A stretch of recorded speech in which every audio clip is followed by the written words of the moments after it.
This podcast is rated E for explicit. It's unreal that we've reached the 50th episode milestone. I wanted to sit down and have a heart-to-heart conversation with Calvin, who has been our producer for some time now. When you told me that you were doing this podcast, and I was like, let me just check out this little trash, right? And I say that because when I've listened to a lot of independent podcasters, you can tell that there are some people who are smart. There are some people who have some of the stuff to say, but they're not well organized. The production quality is not that great. And sometimes even what they put out there is not well balanced. Whether you've been on this journey with me from the beginning or joined somewhere along the way, I think you'll appreciate this look back at how our podcast became a vessel for creating a space for what the soul has to say.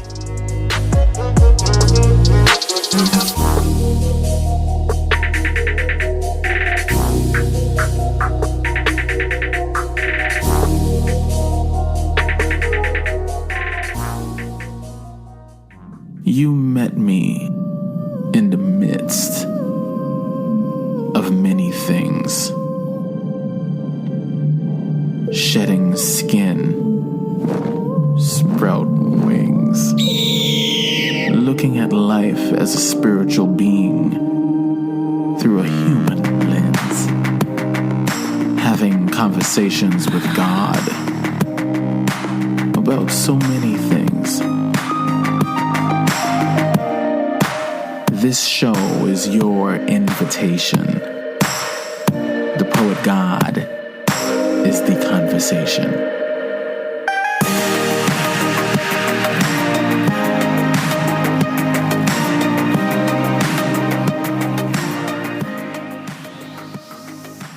On August 5th, 2018, after months of preparation, the Poet God podcast was introduced to the world.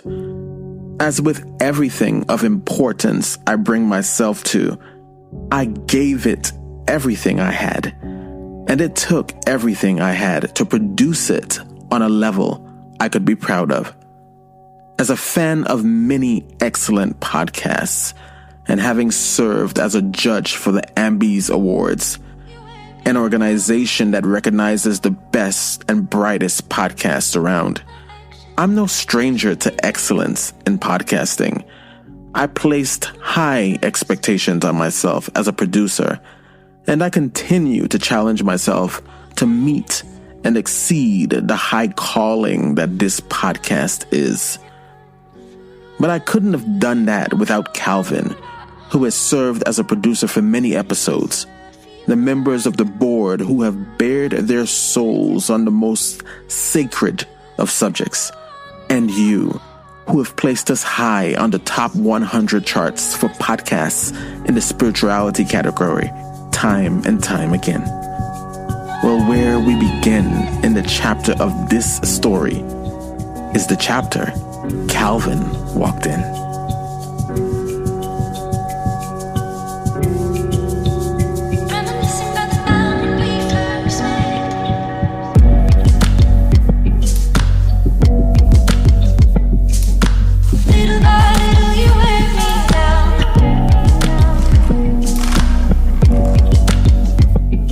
When you told me that you were doing this podcast, and I was like, let me just check out this little trash, right? And I say that because when I've listened to a lot of independent podcasters, you can tell that there are some people who are smart. There are some people who have some of the stuff to say, but they're not well organized.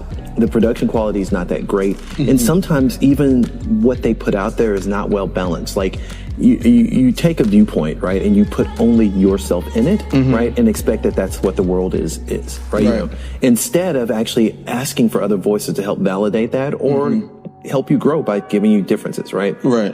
So listening to the first couple of episodes, and just listening to the interview style and just the probing questions, I thought I was like, wow, people are actually talking about real stuff here. Like, and then of course the the plight of the pansexual, and then of course the rebuttal, I was hooked, because not only did you give a voice to the first part of here's what I was going through and here's some trash that I did, but then the other side is, yeah, this is trash that he did to me.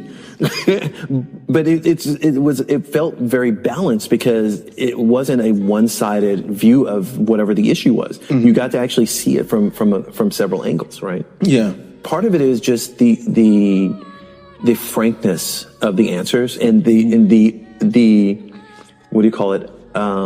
I just say the forwardness of the questions, right? Because I think that sometimes when you interview people about topics, the tendency is to be polite. Right? But the polite doesn't get you very far, right? And I think that that's one of the things that I felt listening to it, is that I was actually not only able to relate to many things, but I was also learning at the same time. After the launch of the podcast was in the rearview mirror, and the initial excitement of it all began to give way to the realities of what it would mean to answer the high calling I felt to produce a certain type of content, I started to feel a bit disappointed in myself. I felt like I was off track from where I needed to be. And granted, there wasn't a template to follow for something like this that hadn't existed before. But in the moment, I wasn't patient with myself. The expectations I had were inconsiderate of the process, and it wasn't until I pressed pause and listened to what my soul had to say is when I started to feel like I was coming into alignment with the force that I was giving birth to with every episode. I had this underlying intention, what I felt like I had to accomplish, and one of those things was about rawness and transparency in the way that I was showing up, and also the space that I wanted to create for other people to feel comfortable to meet me in that, on that level. And halfway through, I just went through this, I don't know, this little bit of this depression, feeling like a failure, feeling defeated, feeling like, how am I going to be able to continue this? I kind of pressed pause for a second to kind of assess what that was about. And I remember thinking that if I'm going to go any further, it would mean that I would have to redefine redefine my why. Making sure that my why is in alignment with my how, with the whole idea of what it is that I'm doing.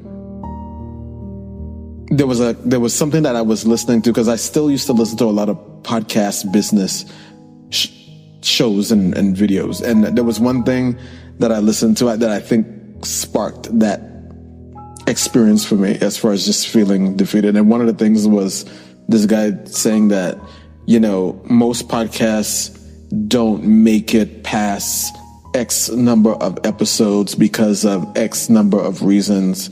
And that most likely all this is ever going to be is a hobby. The people who are probably going to be listening to it are people that in your friend group, and it probably wouldn't get any further than that. So that was in the back of my head, and it was also realizing how much work it was by that time, because by that time, like I said, I was already episode 4, and realizing, okay, yeah, so I'm feeling all of that right now. But I did feel like I had a strong start. So there was that. I feel like it had life to me because the initial listenership was strong. I think we had like 300 downloads by that time between those episodes, and so it was like, okay, this is something happening here. But then I had to caution myself about looking at downloads and having that be a measure of significance in what you're doing, and letting that be the measuring stick that you're measuring your effectiveness as a producer, as a podcaster, as a whatever, as a creator. And so I had to make that shift. And it had to become more about what did I say what I wanted to say with this episode? And if I did say what I wanted to say the way I wanted to say it, then that would be the measure of success. And then I would need to surrender it and know that you achieved what it is you wanted to achieve with that 30 minutes, 40 minutes, whatever it was, and then release it. And that poem, Just Not Today, was the closest that I had felt internally that I had gotten to meeting the purpose of the podcast. And so there was some peace there, because those episodes, poem episodes, are especially difficult.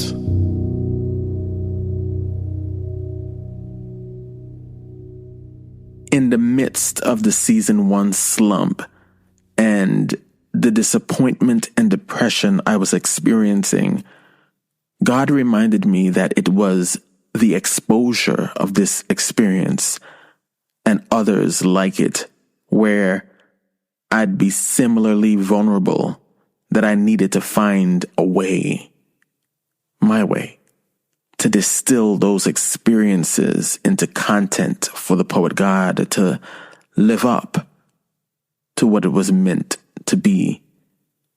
The first time I felt successful at doing that was with the poem Just Not Today. It was released as bonus content between episodes 4 and 5 in season 1.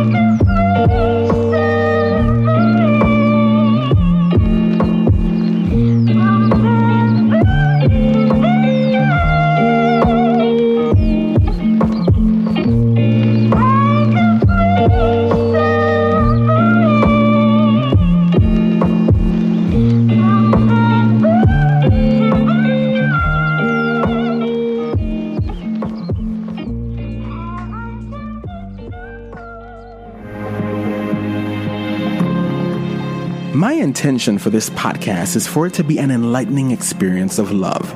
And from what I hear, that intention is being met loud and clear. This was amazing. I wish every high school senior who's graduating can hear this, and every college graduate can hear this. This is super, super special, and I enjoyed it 100%. I like where you are coming from, using the word God to communicate to people, because so many people have so many different ideals of God. You seem to be on a higher spiritual plane because you seem to have a personal connection, which is a great thing. We're all God's children, but some of us just do devilish things. I think what we're going through at these times right now with this coronavirus is teaching us we all need each other. Indeed, we do. And it is with the support of people like you, I will continue to answer the call to share what God has given me, because this is a gift I believe the world is meant to hear and see.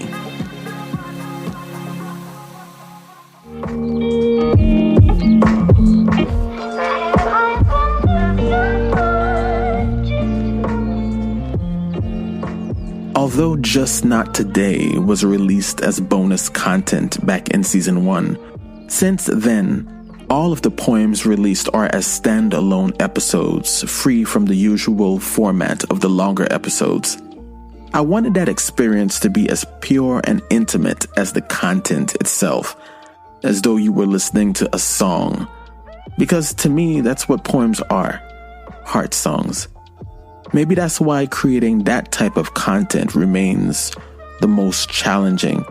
Here's Calvin's take on that, and more about the thread of truth that helped me out of the mid-season slump towards a successful finish for season 1.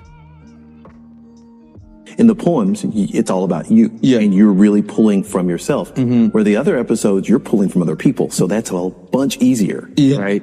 And I feel like, just like I said, you're that feeling that you're having when you do the poems is probably the feeling other people are having when they're being interviewed, right? It's being pulled out of them. But I'm actually interested in how you were able to get past that pause, right? You were talking about the whole changing the perspective, that it's not about downloads and it's much more about, did I achieve the purpose of what I'm trying to do, right? Was that all going through you during the pause, or how did that kind of shake out to get you to pick back up and restart? It was a struggle. It was me kind of really sitting in a space of quietness and solitude and working through what it was that I was doing, and if it was going to be enough for me to move forward, if it was going to, whatever the cost was to do it, if the reward was going to be enough. And then it was also the remembering how I got here in the first place, and being devastated with how misaligned I was with my academic pursuits and my spiritual, what I needed to be doing spiritually. They couldn't be more misaligned, and I couldn't have tried to ignore it until I couldn't. And that happened, and so it is in that crash, in that wreckage, is when these words, you met me in the midst of many things, shedding skin, sprouting wings, came. And I'm like, well, okay, what the hell is that? What is that? What is that? Yeah. And that's why it's the beginning. That's why it's at the beginning of every episode, is because it was the first internal thing that I heard in my spirit as far as that conversation with God about where it is I'm going next. And then I started to pull on that thread more and okay, what is this? What is this? And the more I got clarity on it, that's how I got through. Well, I was going to say, whatever it was obviously pulled you back in, right? And if it's just that realignment with, here's what I'm doing, and this probably isn't what I should be doing, right?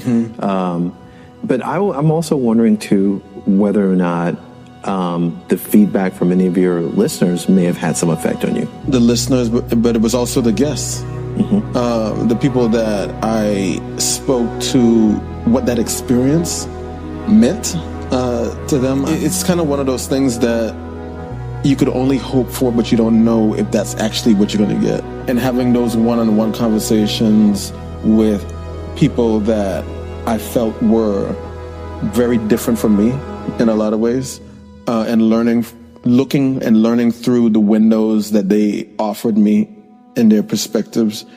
I think that was that really made me feel like, yeah, this is what you're supposed to be offering to your guests and to your listeners, and to myself, because it was a educational experience, and I felt like we were producing quality content.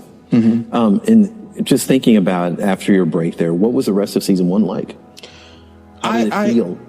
I was really satisfied with the way season 1 ended because of the last episode, which was a distant relative, because I think it was important to me to say something in season 1 about how I got here, what led to this podcast being in existence, also to explain the philosophy or the thought process behind the way my approach to podcasting, the name of the podcast. So I was really happy with how that episode ended, and how it kind of put a nice bow on the end of the season, and then to not have to really revisit that again. It was closing that chapter, which I was happy also to do. So that's interesting when you're talking about not revisiting things, because I probably feel like at some level some of that stuff was revisited. Maybe just not in the same, not with the same intensity. Yeah, but yes. My interview style isn't much different from my overall style of communication. especially when it's someone I have a great degree of interest in connecting with. You'd probably never hear a one-on-one interview on this podcast where there's a struggle in extracting information from the guests.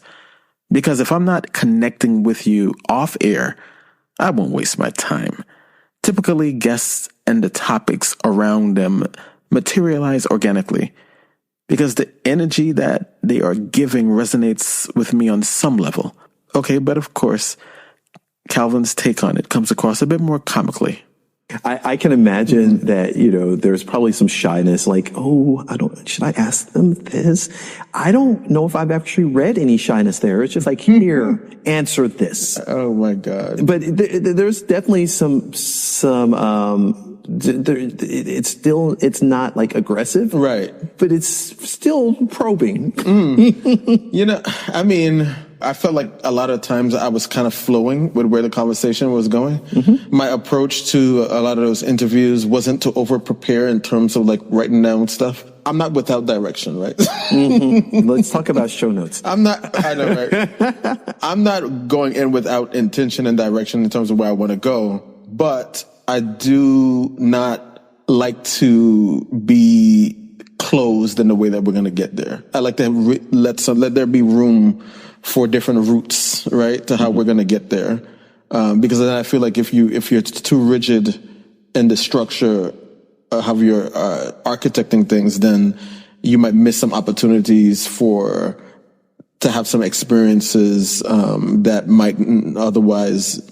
you might have otherwise missed. Right. And I think one of the other driving forces on those interviews is the creation of a somewhat safe space. Because I feel like people may not have talked as much if they didn't feel comfortable. And I think that that's one thing that I did feel in those interviews, is that there was a certain comfort level that everybody had just being able to be in that space. Right. And I always thought that if you're going to ask people to be candid and you're not willing to be candid, what are you doing? Yep. So I wanted to make sure that they felt that from me, that there was that experience of sharing. That's also something I learned from Oprah. So I definitely stole that, and that makes sense to me, because that to me, like I said, I could feel that that level there.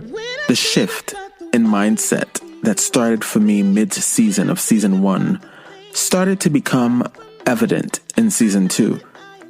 I took a hard swing at the heavy topics around my own personal trauma and invited others to participate in that exercise.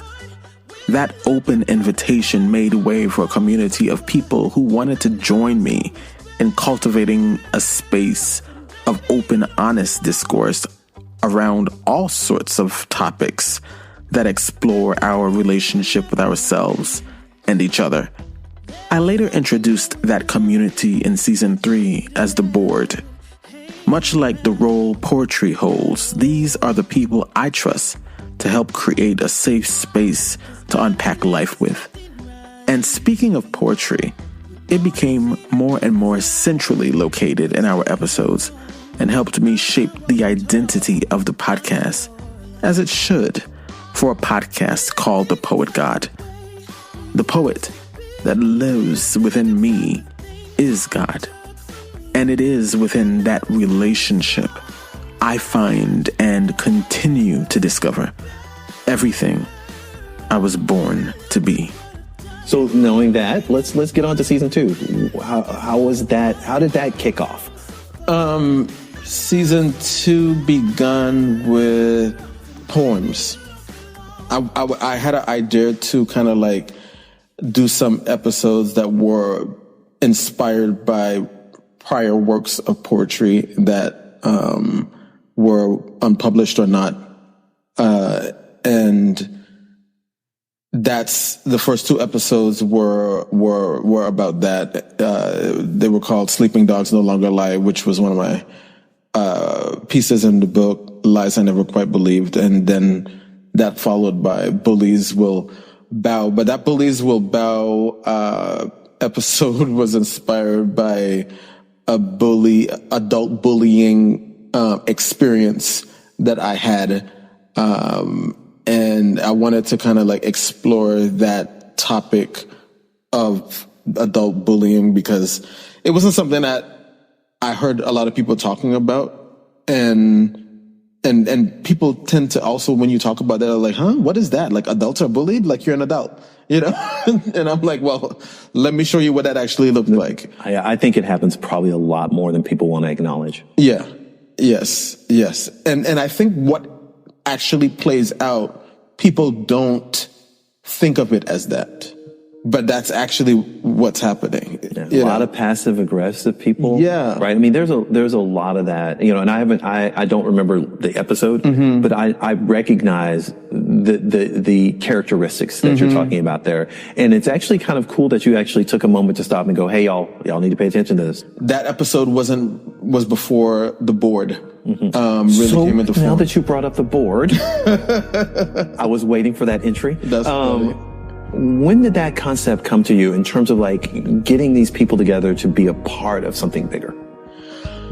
I think the intention was always there. I wanted to have more conversations where you could have people coming together, really thinking about doing some heavy lifting and heavy thinking and challenging their own perceptions and misconceptions and ideas about things that were really difficult.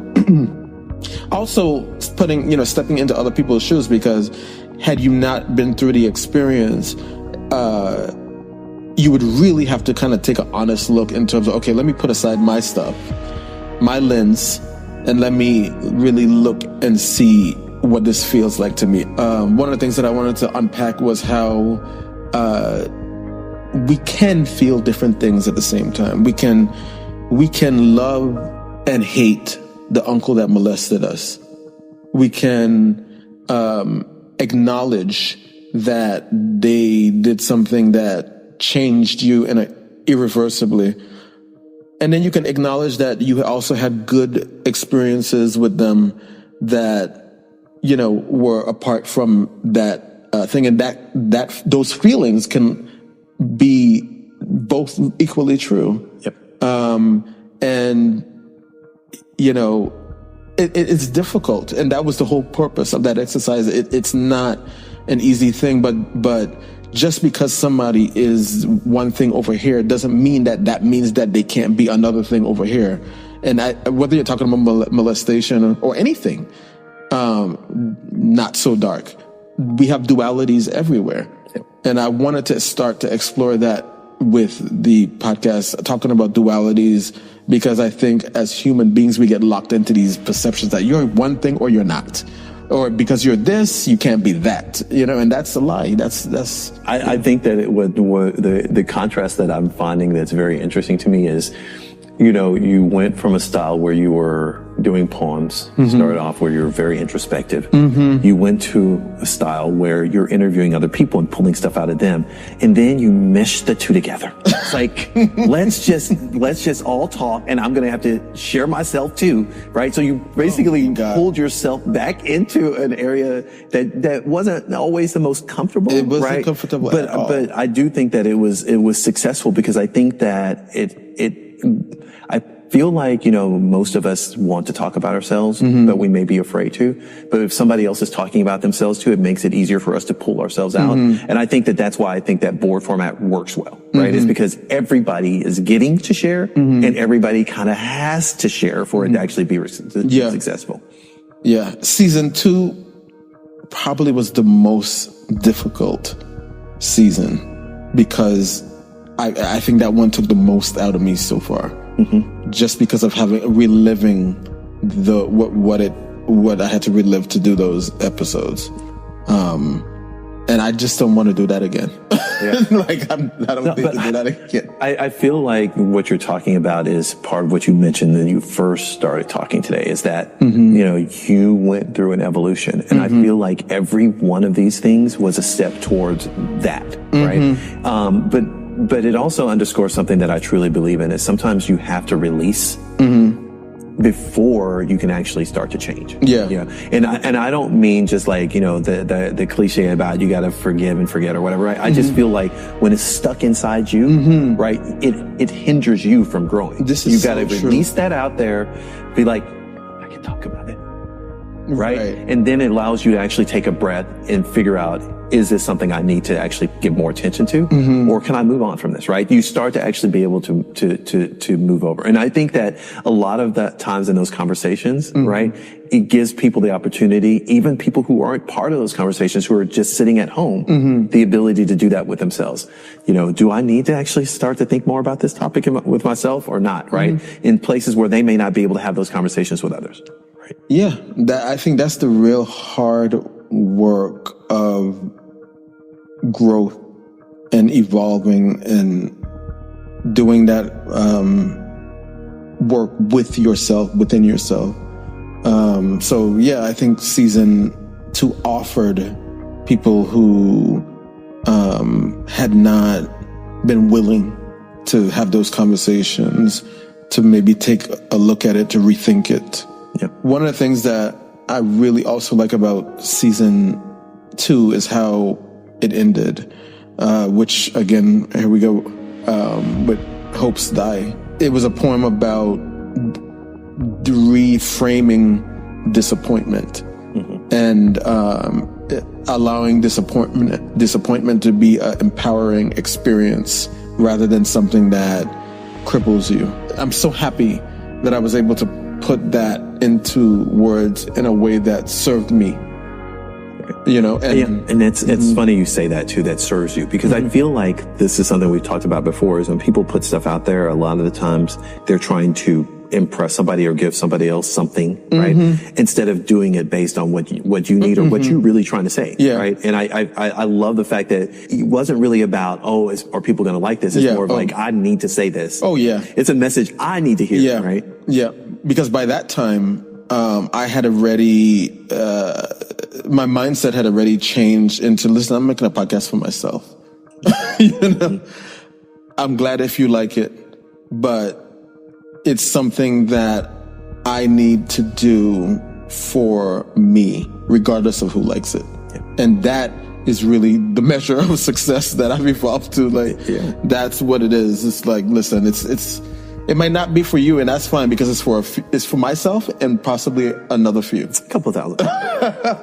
No, but I think that's one thing that I was going to say is it's probably why it doesn't have a set schedule. Yes, exactly. Because I'm with you on that. I think that I believe in scheduled things, right? Like, but those would be something like news. I know that you can gather some news every day, but when it comes to real important topics of the soul, that's not an everyday thing, or maybe it's not an everyday thing that we are able to have the strength to face them. To date, season 3 may not have the coveted distinction of holding the most popular episode yet, but it is the most popular season on a whole.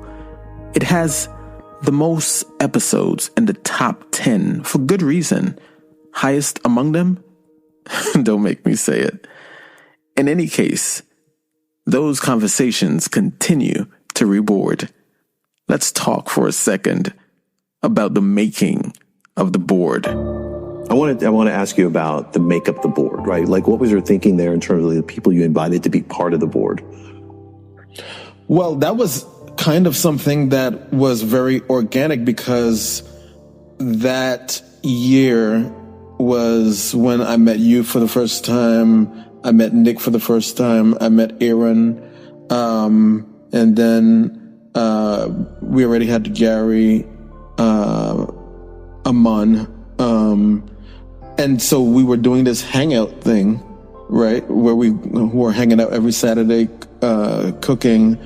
And it was before cooking. It was going out to sushi.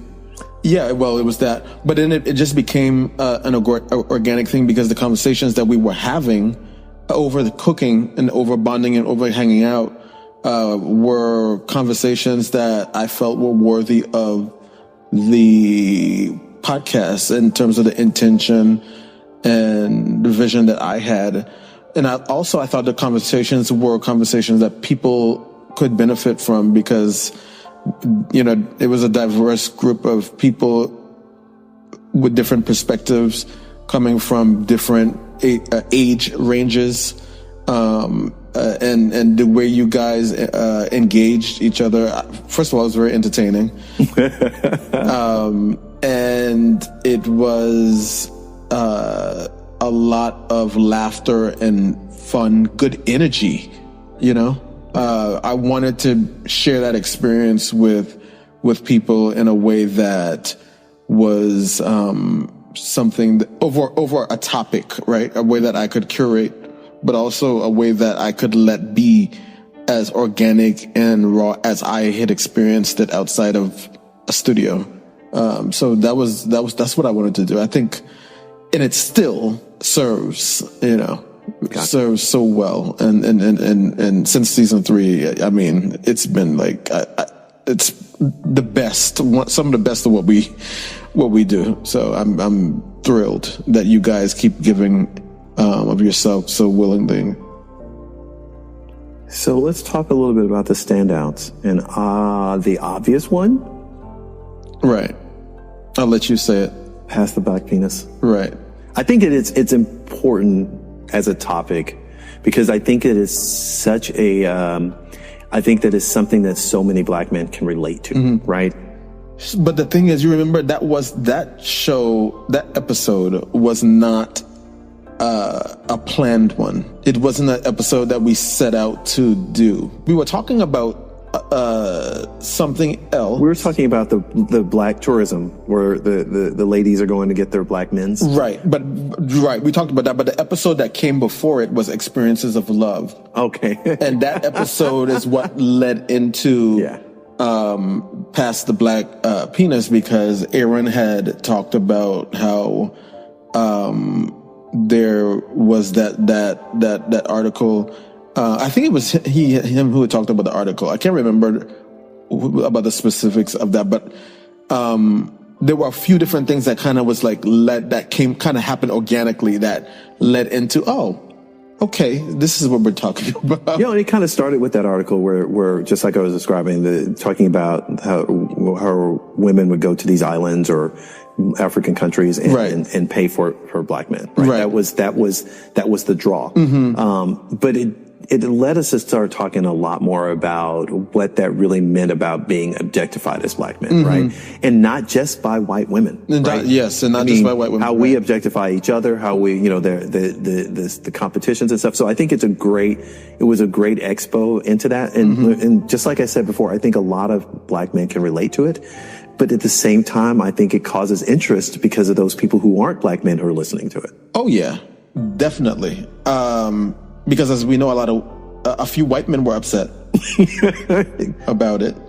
What do you think that the controversy of that was also in the people that it rubbed the wrong way, or however it rubbed? I really do think that a lot of people see themselves differently. I don't think that they see the way they're perceived, right? Instead, they only see the way they intend. And we all know that your intentions can be one thing, but the way it's perceived by somebody else is the other. And I think that there's a disconnect there. Yeah. Right. And I also think that a lot of times that people are very sensitive to being called on it. Yeah. Perhaps it's why, I don't know, I think that's like one of those episodes that people obviously, because the numbers don't lie, we see them, have listened to and paid the most attention to, but has said the least amount about. Yeah. Well, anytime you put the word penis in a title, you're going to elicit some level of people holding a little bit back. And that's the thing I did like about that episode is that I don't think that we held back that much. Oh, we did not at all. But at the same time, though, I still think that it's a topic that people are interested in learning and hearing about, but not necessarily wanting to offer. Not everybody wants to offer their perspectives or their feelings, because for many of us, we're going to relate to it, but we don't really want to put that out there. We're like, I'm not getting into this space. Let me hear what y'all got to say first. Yeah. Right? It's kind of like one of those things that, let me listen to this in secret by myself. Not tell anybody that I'm listening to it. Yeah, and and I think that there's something in that episode for everyone, as long as people are open to receiving that message, right? Like, because it really isn't about necessarily chastising anyone else. It's just about being able to say the truth of what it feels like to be stereotyped as a black man openly. Like, we don't always talk about what that feels like, right? And I think that this is one of those cases where we do. We joked a lot about it. Maybe we were a little rude sometimes, but I think that this was one of the most open conversations I've ever seen about what it feels like to be objectified. Relevancy. And I felt very vindicated by that conversation when I was watching Saturday Night Live a few weeks after we recorded. And they had a whole skit on the idea of these women going to these islands. Come here for the beauty of the islands. And then a nice looking black man would walk by and their eyes would be like, yes, that's what I'm here for. Right? And it was hilarious because I imagine somebody else there read that same article. Right. But they actually put it on national television, and I was like, they've got a much larger reach than we do, but I think we talked about it. Yeah, we sure did. We sure did. So what other standouts? I mean, what was the second episode you mentioned earlier? We started with experiences of love and that kind of roll into, but one of my personal favorites is Busy Bedrooms. Yeah. Because that came after Past the Black Penis. That's also one of the more listened to episodes of the podcast.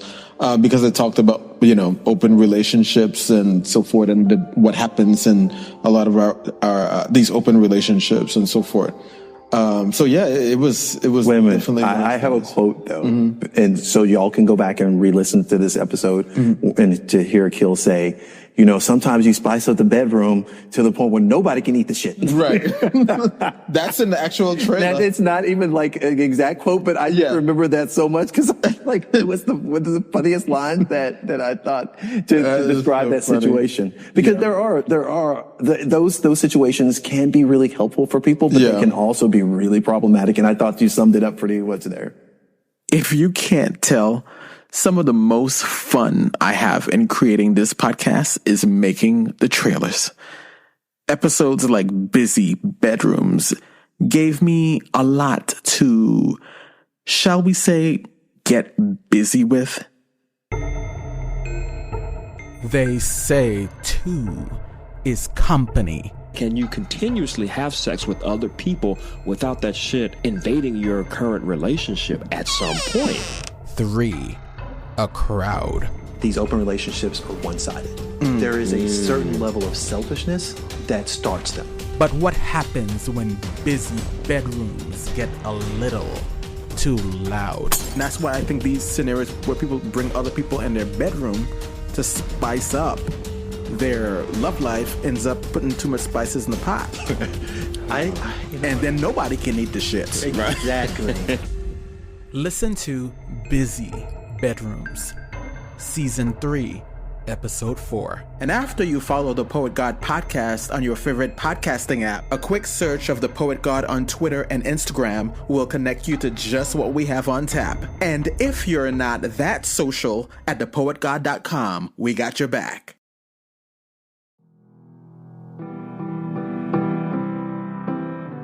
Hey guys, I'm Joseph, a member of the board, which is what Akil refers to as his community of friends and supporters. We all have something valuable to give, and sometimes it's as simple as giving someone else a reason to live. On behalf of all the board members, I want to thank you for listening to our podcast.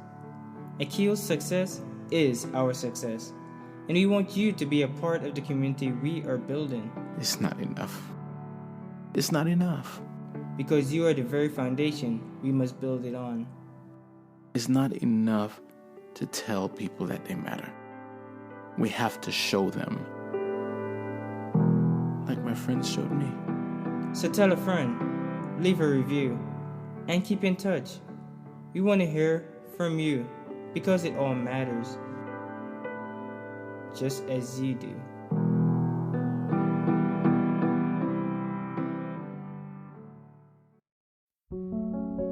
I'm so proud of how season 3 continues to hold the torch for this podcast. It was stacked with a lot to unpack. And here, we continue to do just that. One of the unexpected standouts from season 3 was with friends like these. Yes. Oh, but see, I think that's, I'm glad you mentioned that one because to me, that was the first one where really required us to just really dive in there, right? Because at the time I was going through a situation where I needed to get rid of a friend, and it was really talking. I think our original idea was really talking about how do you break up with a friend, right? And we talked about a little bit more. Yes, yeah. I was surprised by that one. I mean, I didn't think, because like I said, season 3, we had a lot of stars in season 3. I didn't think that one, I didn't expect that one would be one of the ones that shined the brightest, because it was like number 3 of most listened to episodes. And I think it was higher than Past the Black Penis. Yeah. Later on, Past the Black Penis passed it. But for a minute, that one was, I think it struck a chord the most for a minute. But then there were some pretty really strong, poems that performed really well. And I'm one of the lucky ones, was born in season 3. Yeah. That was, and still remains, to be the most listened to poem to date for any of the ones that were released. And I think because from what I hear, people listen to it over and over again. And one person had told me that it just makes them feel good. It just gives them a lot of hope. And obviously the poems are, as you kind of said earlier, they're very much about me pulling from within myself. And I love when it's something that somebody else is able to, it has that resonance for somebody else. That's a gift. That is the highest compliment that anybody could give me, to say that it's an experience for them. Because like I said, it's a different experience in producing those, and to make that what it is. I'm very hard on myself with those, and so I am glad when they come into form in a way that I need them to be, in the way that I envision. Yeah. Was that one planned to be on theme? Because it was really very much related to the theme about expressions of love. I don't know. The poems are their own entity. It's hard to call it, but them.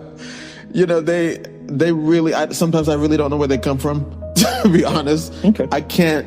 That is fair. Yeah, because it feels very much like, now your soul has something to say. You step aside and let it do it. Just get out the way, and let it come through. And just once it does, do your best to serve it, in the sense of how you're packaging it and what are you calling it. Yeah. And so that's what, it's a different part of me that comes from. Was my favorite poem also there? Which one is that? In My Mother's Shoes. Oh yeah, well, I was going to talk about that next. So season 3, by the way, was very loaded. It really was. With rich conversation and rich poetry. In My Mother's Shoes, why was that your favorite? Because it was very relatable to me. I mean, obviously it was very relatable to me personally, but I also think that a lot of us go through the need to understand our parents, but not all of us are open to doing that, right? And I think that was to me a moment where, even asking you about it, you kind of had to force yourself to actually put yourself in the position to look through your mother's shoes, right? Or just sitting to be in your mother's shoes. Yeah. Because I do think that we can understand and be much more forgiving of our parents if we stop to realize that they're actually people, and to realize what they may have actually been dealing with or going through at that moment. You know how you felt about it, right? Right. But let's stop and take a look and see what happened on the other side, right? Because there's always a decision to be made somewhere. Yeah. Right. In part of understanding our parents is understanding the decisions they had to make. Right. Yeah. One of the things that about that poem, and just the poems in general, the interesting aspect of that I don't get to talk about often, is how they came about where I was in respect to what I might have been experiencing before they, to give birth to that. And in regards to In My Mother's Shoes, I had been feeling for some time, this, I don't know, heartbreak, sorrow, about what it would be like from my mother's perspective to have me as a son. This poem really kind of was a tribute to her, a love letter, if you will, that saying that I wanted to make an effort, that I am making an effort to bridge that gap, to acknowledge that challenge, and to say that I appreciate what a challenge it has been, what a challenge it is. It was so impactful for me, obviously, that, when we did the Inside the Mind of a Poet episode where I interviewed you about it, I actually shared that with my parents. We sat down and listened to it together, had a big discussion about our histories together. And my mom said something that I thought was very interesting to me, is that she was so happy. She's like, I'm really happy that you even talk about us. Oh, wow. Right. And I thought that was strange. And I realized that maybe it's because I've never communicated their importance to me, right? Especially as an adult, right? My mama and stepdad got married when I was already 21, so I actually never lived with them as a family. But I needed them to understand that, the fact that I never lived with you, we've had 30 years together, like as you all being a couple. Right. That was impactful for me. Yeah. Being able to watch the growth of you as, people and as parents, right? And learning things and apologizing for things that you may not have done right, or just having an understanding about where we all sit. So it's very similar to what you're talking about, right? I was that kid too. My mom was like, why are you talking like this, right? I'm like, Mom, I'm reciting a poem. Oh, I just thought that was your regular talk. I'm like, God. but it's the fact that we lived in different worlds, right? Yeah. And sometimes it's really, where's that bridge? And are both of you willing to come halfway across it, right? And I think that's one of the things it really appealed to me, is that space of how do you deal with your parents, right? How do you deal with the difference, right? So, yeah. Anyway, I don't want to relitigate that episode. So go back and watch or listen to the episode about In My Mother's Shoes, and then the Inside the Mind of a Poet. Yeah, Inside My Mother's Shoes. Yeah, that's what that was called.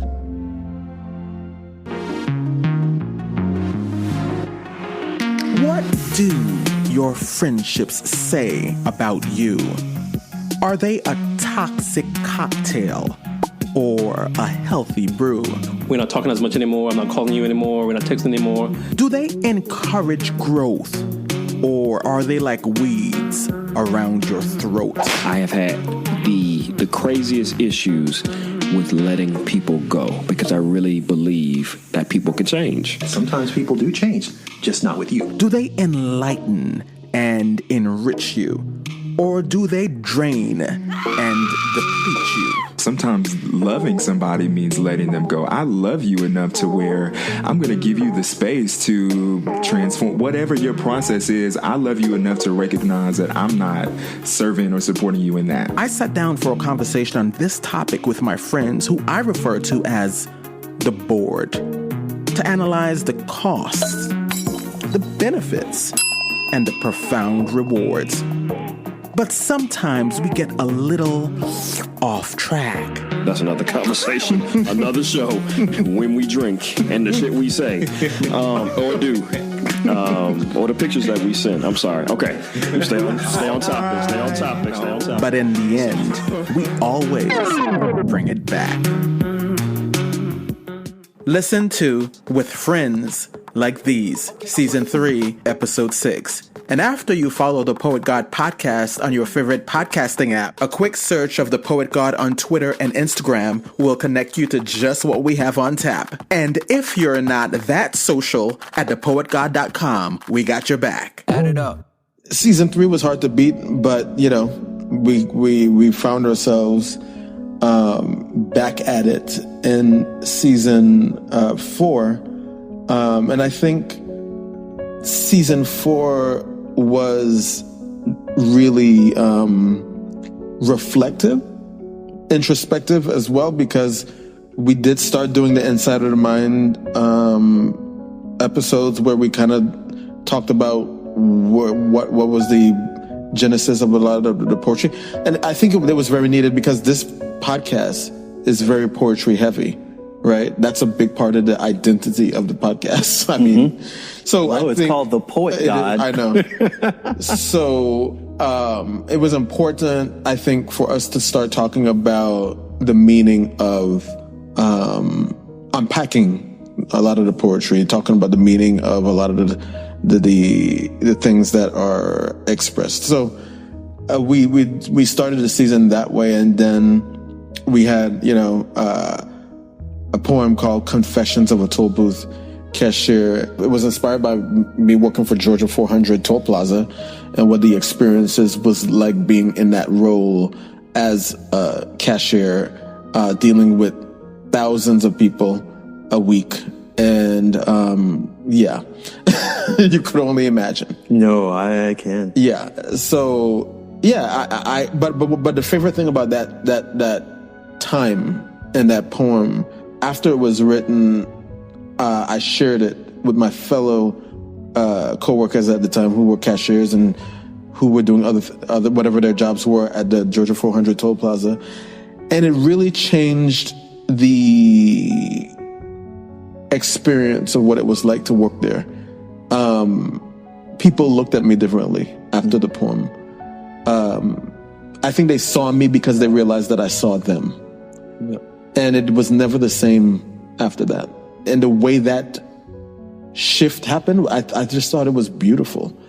And it reminded me of what Oprah always says, is that people really just want to be validated. They want to know that you see me, that you hear me, that you understand what I'm going through. And the poem was about saying to those people that I do see you, that I do hear you, because I am you, you know? Yeah. And this might be my story, but in some ways it's also yours. And I just really love that I did something for them that mattered, you know? And so it was important to me to honor that by bringing it to the podcast. And so that's the way we started season 4. But then we also talked about, we did some episodes at the end with the board that was focused a lot on love, yes, and astrology. Well, I was really thinking about the love language episode. I thought that was brilliant in terms of like people just being able to explore what it means to be loved and how they want that expressed, right? Even if you cut out the idea of love language, I think that each one of us has a way that we feel most comfortable with receiving that love from someone else. And I thought that was great because I think all of us actually we were kind of forced to explore that. Yeah. And it was interesting to hear you guys navigate the conversation about how astrology and love languages and all of that intersect on matters of the chart. That episode, it was kind of like, some of you were more willing to talk about how you lean on it than others. Oh, and there's some of you kind of were in between with, okay, I acknowledge the astrology thing, but I don't really delve into deeply on that. But I do see that there has some, relevance in this area, but it's not a part of my daily life. Because I think, I remember when we were talking about what we were going to do with that episode, you and I shared an annoyance for people who use it as a basis for what they think they know about you. I think that it's really interesting that people use signs, the astrological signs, as a way of saying whether or not you're 100% compatible with them. Correct. Right? Yeah. I feel like, I love the one article that we read as part of that exercise. At the very end of that, they said, it is only part of the equation. Right. It is not the full equation. And I felt somewhat vindicated with that line. Right. And I think that it's good. I think you're right. It's really cool to explore that and see what other people think, right? And how we express that, because I think I learned a lot more in that episode than I expected to. I mean, for me, I think one of the things that I took away is that it's like what people do with that particular subject is what they do with many others, which is that you can't expect them to go any deeper with it than they are, because they might drown. So if you're basic and you're surface, then that's typically how you'll treat topics, right? And that's what you're going to do. And if anybody has any deeper expectations of you, then they're just, So I have an example that I'm not going to share now of somebody who I don't think is basic, but still does that. That's even more disappointing. Because you know that they're capable of better. So now y'all see what the episode is like. That's a preview. For me, when I look back at all, me, the first 2 seasons of just being kind of an observer and the last 2 seasons being a participant, I really feel like the board format works super well. But then, of course, the interview format works well too. And then the poems add another spice to it. And I just feel like I think without this good mix of things, it could be a basic podcast, to use your terminology. But I think the mix of perspectives and mix of ways of getting people to share their thoughts, their histories and stuff, I think works well. Right? Yeah. And I just hope for more. I thank you for it. Wouldn't be the same without you. So, I mean. Oh, and by the way, I wasn't planning on doing this. This guy over here was like, yeah, you need to do this. And I was seduced him. All right. And I admit, I started asking him questions like, what's your format going to be? What is this? What's your topic area? What are you going to do? And he's like, this is sounding like much more like a producer. And I was like, okay, fine. Right. I admit it. So but then I've enjoyed it. So. Yeah. And I'm glad that you have enjoyed it because, this has been an education. It's been, a spiritual evolution. The words that begin the podcast has meant more than they ever have.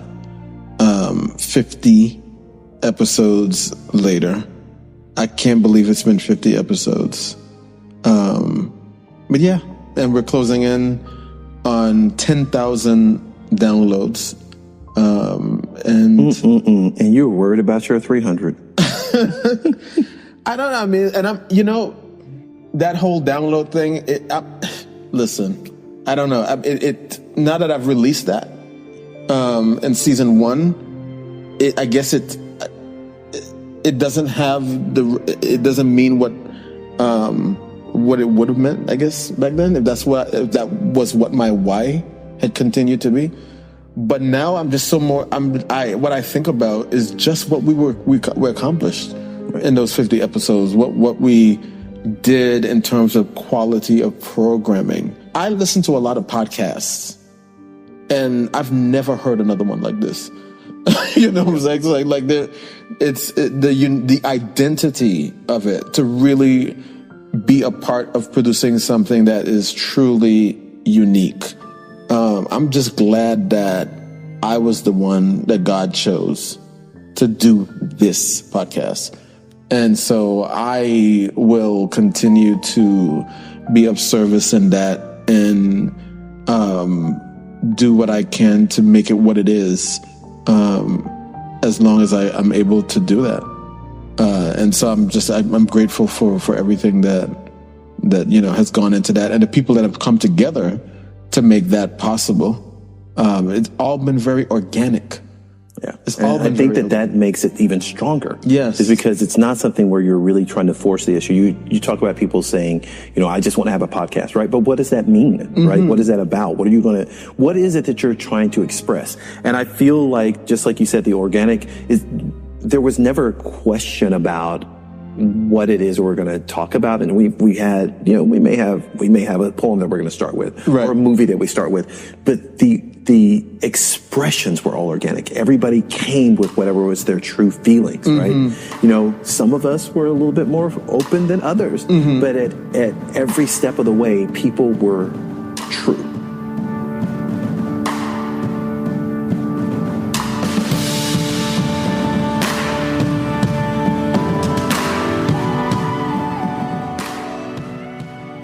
As I reflect on the journey I've been on, both with myself and a board that has given me the gift of their time, their trust, and their sincerity. I can't help but think of where I was when this all began. In the midst of my academic pursuits, my schooling, until the author of my soul handed down the ruling. I never let my education interfere with my schooling. Mark Twain. He said it, yes. The education that this has been. He said it best.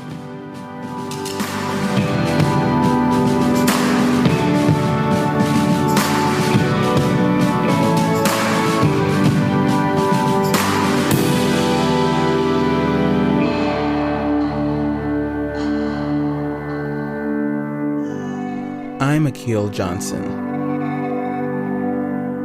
the Poet God. Thank you for listening.